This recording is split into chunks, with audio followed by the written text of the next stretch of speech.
Hello, this is a lesson about debriefing a difficult conversation, or sometimes referred to as debriefing for resilience. Now, some workplaces have a debriefing process already built in.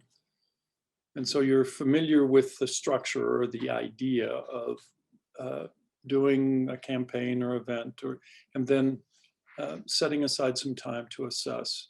It's a particularly strong norm in the military to debrief and to have sessions and to record the debrief and so on. This is a little bit different because it's debriefing. The structure is a little bit different, but it's important if you have already a process that you can adapt and alter that process. And you don't have to make a big deal about it. You can do it just simply by asking questions that elicit the kind of responses that lead to whether needs were met or not met, as opposed to, who did it right and who did it wrong, and is there any blame that needs to go around. And by making that shift into needs met and not met, it tends to free people up and create a sense of safety, and that they get this kind of generative excitement about participating in the process because they're looking to how to make it better. And when you identify a need not met, that's a need that you would like to meet. And so then it supports the brainstorming of how could we meet that in the future. So that's the idea and the structure behind this. In earlier times, I and my colleague John Kenyon would refer to this as the mourn, celebrate, learn. And it was to mourn the needs not met, to celebrate needs met, and to learn, plan, and practice. So first you go with mourning is what didn't go the way you want it to go. And then you need to elicit not just what was it that didn't, that's comparable to the observation, but then what need was not met. So someone can say, oh, we used a blue background instead of one that had more yellow in it. Well, that's about the strategies of which, but if you look for what the need is that the person is pointing to when they say more yellow, it may just be more yellow, and that's a simple example, but it can also prompt a conversation that may get into a deeper and a more valuable result for the team. So that's about mourning. So you start out by mourning. Generally, you start out by celebrating in a team meeting, and you generally start out mourning when you're doing it one-on-one with a colleague.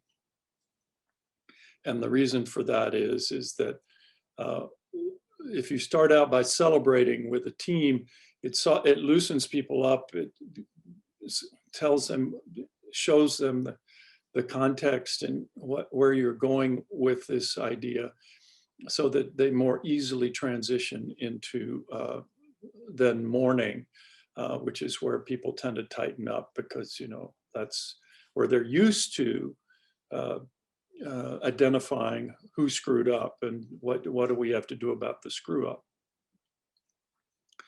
So and the obverse is true. When you're doing it one-on-one, the reason that you generally start with mourning is that's what's filling up your mind. That's cluttering your mind with these thoughts of judgments and self-evaluation and evaluation of others. And so you want to do the mourning so that you can quiet the mind, because the mind, there's a part of your mind that wants to be heard about these needs not met. And when you demonstrate that you've heard it by analyzing what needs were met, what needs were not met, and then you empathize with that need not being met, then those parts of your mind that want to be heard will sense that they are heard, they will relax and they will back off a bit. Then you can celebrate needs met. And then that's, however you do it, you want to surface the needs that were met and that were not met. And then you want to do some reflection. You want to look back in time. You want to say, okay, you know, what is there to learn in this, in an individual case or in a group case? So what can we learn from this? We've now done this celebrating, we've done this mourning. What can we learn from it? And how can we better meet needs next time? And that sort of flows into, you know, directly into planning. So you take your learning and then you move into planning. Okay, what action items do we create? What requests do we make of ourselves and others that reach agreements, so result in action items that we then decide what we want to do? We make a plan.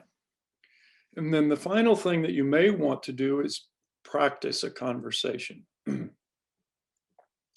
And so it's learn, plan, practice. So you're going to mourn, celebrate, and then learn. That's the reflection. Plan is what you're going to do when you look ahead. And then you may want to practice some part of the conversation that you imagine in future situations. Now, what does this structure do? It's intended to support you to more effectively go about meeting your needs. And it does this by shifting out of the mindset of deciding who's right and wrong and who's to blame and who's to punish, because that ultimately is a waste of time.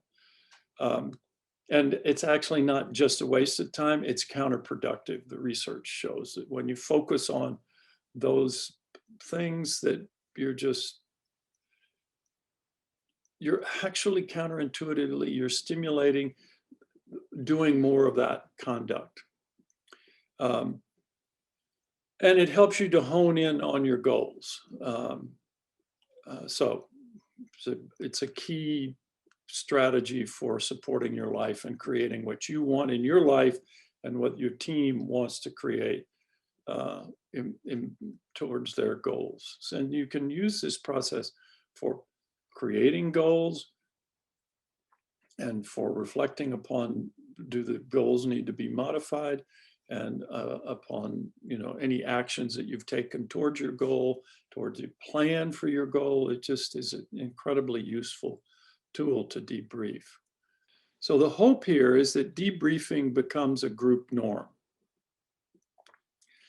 And as I've already alluded to, this will create an atmosphere of psychological safety and social sensitivity.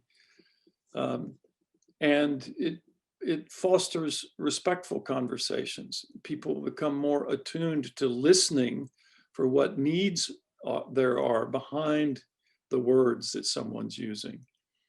And it's cultivating connection and engendering trust. And all of this can lead to greater candor, which of course will benefit your team. Okay, this concludes the lesson on debriefing for resilience. Thank you for your time and attention.